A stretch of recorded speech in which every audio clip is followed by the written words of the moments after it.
Cake খাচ্ছিলে, কেকের কথা বলছিলে, তাহলে আজকে দেখবো যে কিভাবে কেকটা ভাগ করব।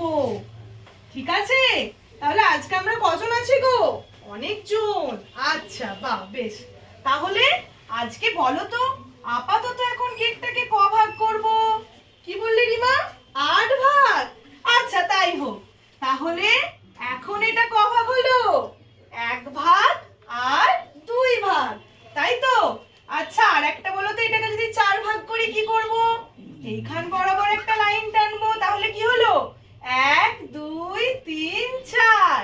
এবার দেখো তো, 5 ভাগ হলো। হ্যাঁ, ঠিক বলেছো রাইমা। এটা তাহলে ক ভাগ হলো? 1 2 3 4 5 6। এখনো দুটো ভাগ করতে হবে, তাই তো শোভনা? তাহলে 7 আর 8 ভাগ। তাহলে ক ভাগ হলো? 8 ভাগ।